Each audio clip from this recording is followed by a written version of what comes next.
સનસની crime ન્યૂઝમાં આપનું સ્વાગત છે। વડોદરામાં કોંગ્રેસ દ્વારા અમદાવાદ વિમાન દુર્ઘટનાના દિવંગતોને શ્રદ્ધાંજલિ ગાંધીનગર ગૃહ ખાતે કેન્ડલ માર્ચ યોજાઈ।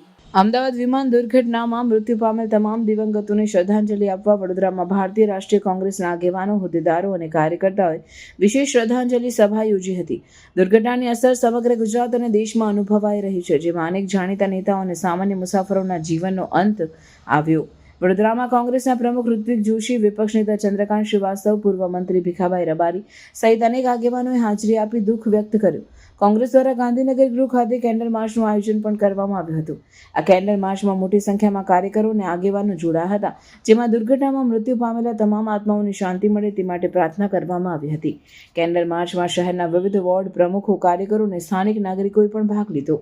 આ પ્રસંગે કોંગ્રેસના નેતાઓએ જણાવ્યું કે આવા દુર્ઘટનામાં નિર્દોષ લોકોના જીવ ગુમાવવા દુઃખદ છે અને સરકાર દ્વારા ભવિષ્યમાં આવી ઘટનાઓ ન બને તે માટે કડક પગલાં લેવા જોઈએ।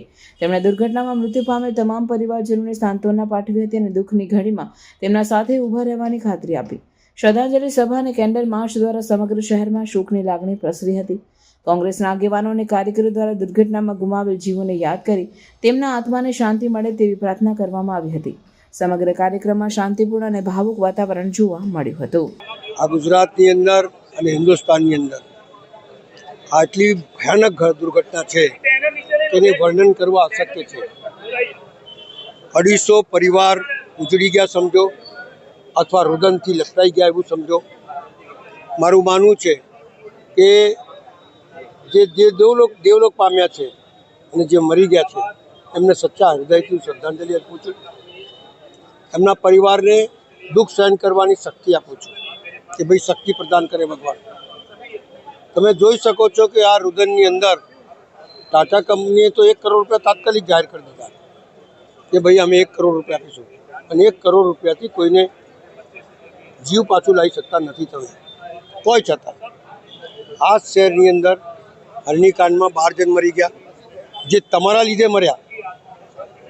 પૂર આવ્યું એમાં 12 જણ મરી ગયા।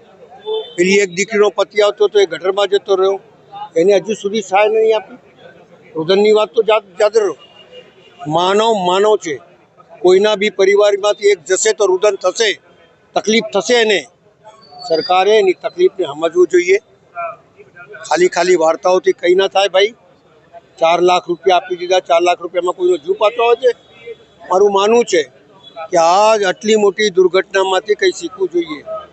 જ્યારે તમે કાર 10 વર્ષમાં કેન્સલ કરી દો છો, 15 વર્ષમાં ગાડી ફેંકી દો, આ 25-30 વર્ષથી ચાલતું એને કેમ નહીં ફેંકી દીધું ભાઈ?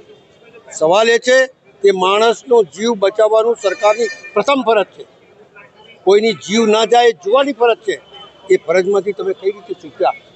સવાલ અત્યારે કોઈના ઉપર આક્ષેપબાજી કરવાનો નથી, પણ જેમના પરિવારમાંથી ગયા છે એમને સાચા હૃદયથી હું શ્રદ્ધાંજલિ અર્પું છું, અને એમના પરિવારને દુઃખ સહન કરવાની શક્તિ આપે, અને અન્યાય થયો હોય તો લડવાની બી શક્તિ આપે એવી ભગવાનથી પ્રાર્થના કરું। સનસની ક્રાઇમ ન્યૂઝ ને સબસ્ક્રાઇબ કરો અને બેલ આઇકન દબાવી તાજી અને સચોટ ક્રાઇમ સમાચાર સૌથી પહેલા મેળવો।